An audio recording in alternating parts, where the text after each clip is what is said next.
Hello, welcome back. In this video, we will work on broadcasting in Numpy arrays as it describes how Numpy treats arrays with different shapes during arithmetic operations. It's exciting, right? So let's get started.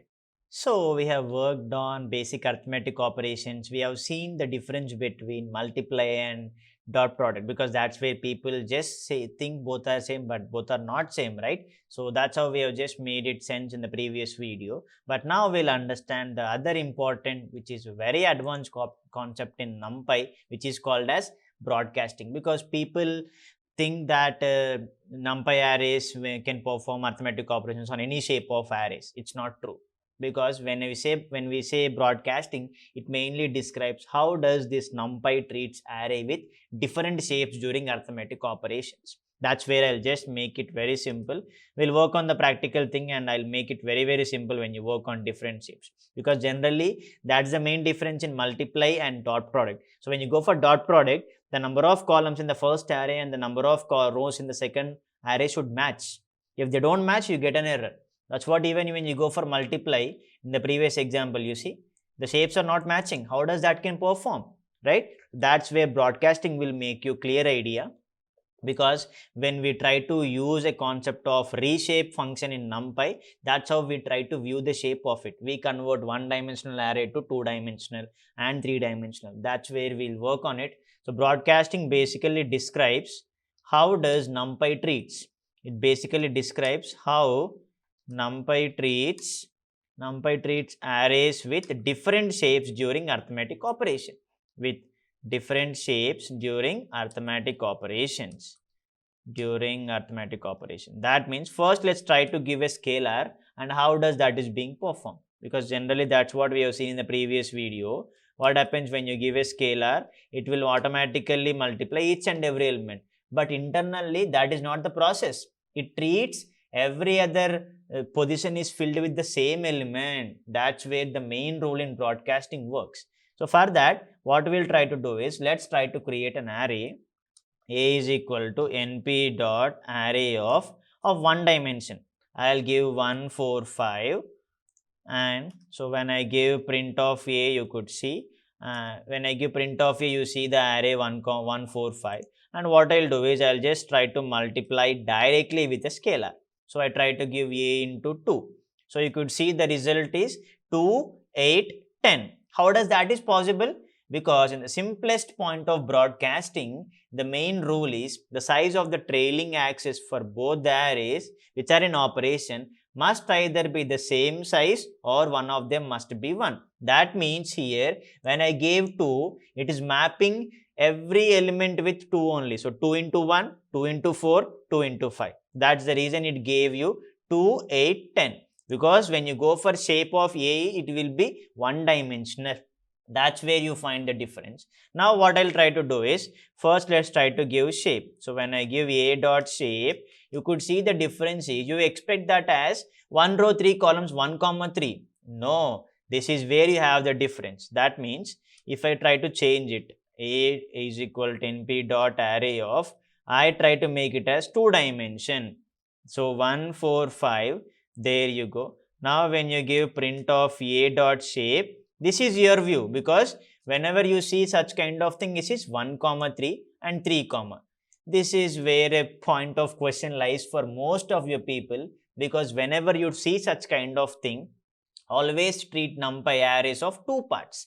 A data buffer, which is just a block of raw elements, and a view which describes how to interpret this buffer. That means you see 1, 4, 5. You treat that as a block of elements, and when you try to reshape it, you'll understand it. Because whenever we are reshaping, it will just make it sense. So here basically 3, indicates that this array is indexed by a single index which runs with the values 1, 4, 5. Even when you give np.arrange of 10, it starts at 0 to something like this. When I give np.arrange of 12, it starts at 0 and ends at 11, right? That means it is basically the array is indexed by a single index, right? You start indexing at 0 and ends at n-1, right? So it is where it is index is being passed. So it starts at single index and runs from 0 to 11. So that's where when you write on a piece of paper, you just align the blocks, it is different. But when you try to reshape it, that means you can convert it into 2 dimension or 3 dimension. What are the possible multiples for that? For 12, you can make it as 2 into 6, 3 into 4, 4 into 3, 6 into 2, 12 into 1. That's where the reshaping point comes into picture, which will be working in the later videos, but make it very simple. 3 comma is different and 1 comma 3 is different. When you, this is a one dimensional array. So I'll make it proof for you. So first I'll run this cell, and what I'll do is I'll just give print of a dot ndim, because a dot ndim will give you the dimension, it is 1, right? And now if you try to give it here, this gives you another result, because this is not 1 dimension, but it is 2 dimension. You could see the result as 2. That's where always whenever you are seeing such kind of thing, when you see r comma or 1 comma r, that means generally r comma, when I say r comma in the sense that is of this point like this. When I give print of a dot shape, you could see the result, right? So when I give print of a dot shape, you could see 3 comma. What does that mean? Sorry, this is not right. So I should run this cell again. I should run this cell and I will give, because it is taking the below one. So when I give 3 comma, that means always make it of 2 parts. A data buffer, always think numpy of 2 parts. So a data buffer, think numpy of 2 parts. So 2 parts. The first thing is a data buffer, which is just block of elements, which is just a block of raw elements. That means you could clearly understand that you are passing 1, 4, 5 in each block. A block of raw elements, and the second part is, basically how we are viewing it, and a view of elements. That means, and a view which describes how does that could be arranged, how to interpret this buffer, how to interpret this data buffer. That's where you see this is a one dimensional, which we can make it very simple when we are working on reshape. How do you transform this shape to 2 dimension? This is 1 dimension, this is 2 dimension. That's where broadcasting plays a very vital role when you start working on a different shape. That means, so what I'll do is, now I have taken this here, right? So I'll just copy paste it here, and we'll take another array which we can define something like this. So b is equal to np dot array of, what I'll do is I'll take 1, 4, 5, so not 1 point, 1, 4, 5, because this will be of shape 4, 1, 5. This is 2, 3 and this is 1, 3. Right? So when I give a or b different shapes, when I give a plus b, you could see the difference in the result. You could clearly see what happens. 1 plus 1 is 2, 4 plus 4 is 8, 5 plus 5 is 10. 4 plus 1 is 5, 4 plus 1 is 5, 5 plus 5, 10. Every element is being mapped. Because always make sure you should have same number of elements. That is clear point. Suppose if you throw here an extra element like this, right? Now you could see the difference in the result. It will clearly throw you an error. Operands could not broadcast of shape 1, 4 and 2, 3. How could you make sure when you give 4 elements and 3 elements mapping?